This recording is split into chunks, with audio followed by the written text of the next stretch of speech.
Assalamualaikum warahmatullahi wabarakatuh. Hello everyone, how are you? Mudah-mudahan dalam keadaan baik ya.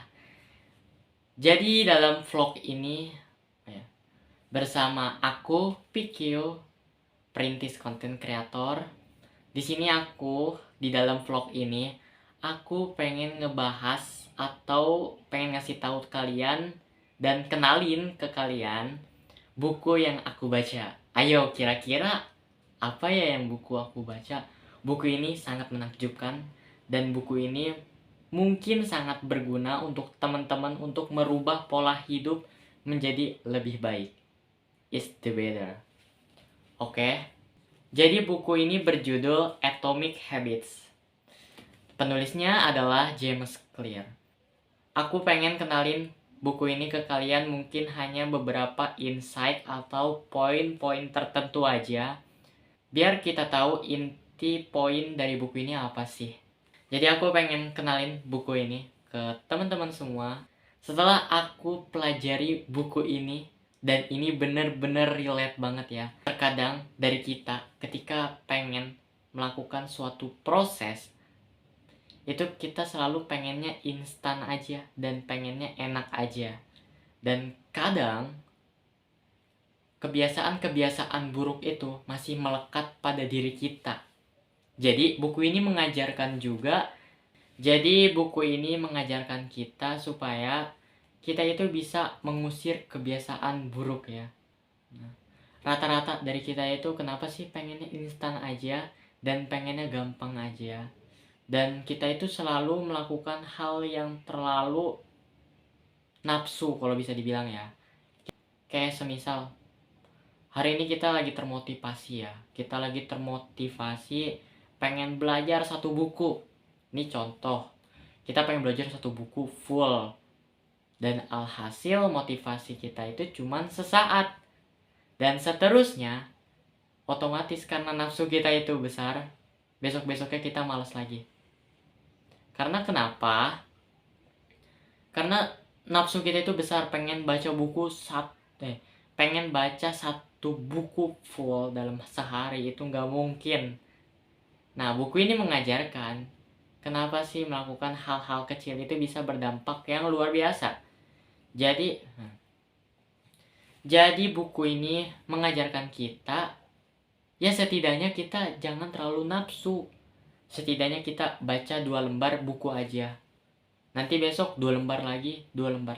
Karena kalau kita langsung nafsu beberapa bab kita baca hari ini juga, dan kita punya tujuan besoknya pengen ngabisin satu buku lagi, terus kita habisin semua babnya, kita baca semuanya, tapi ternyata hasilnya tidak ada, nihil.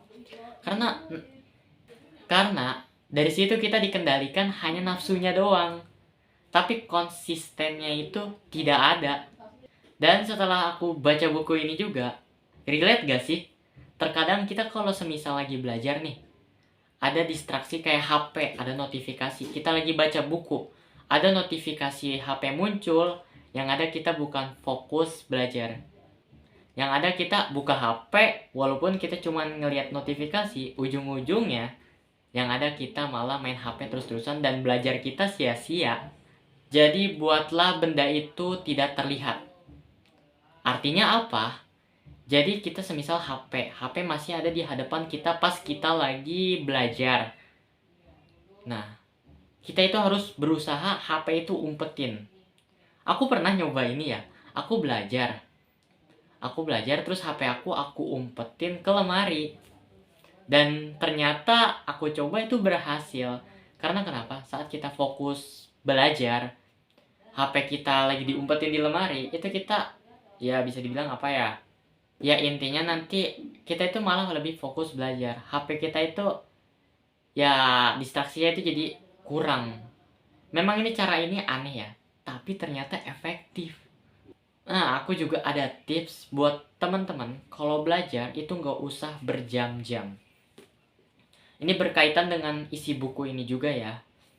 Jadi kita cukup belajar 15 menit belajar, terus 5 menit istirahat. Itu udah cukup.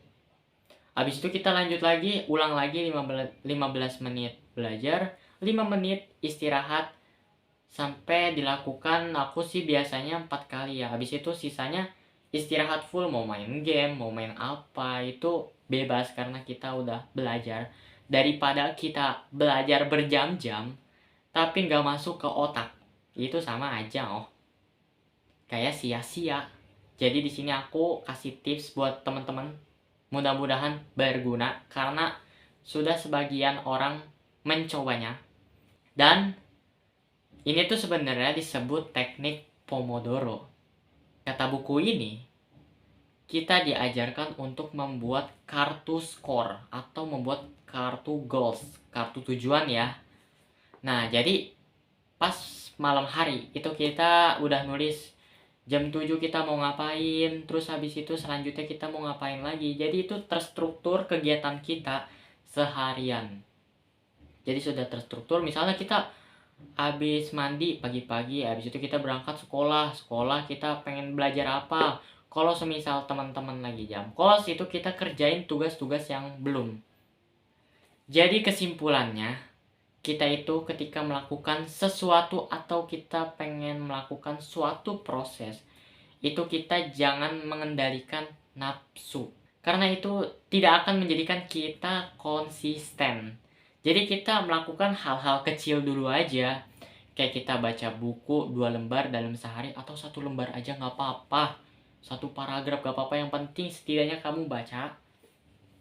Nanti besok kamu lanjut lagi.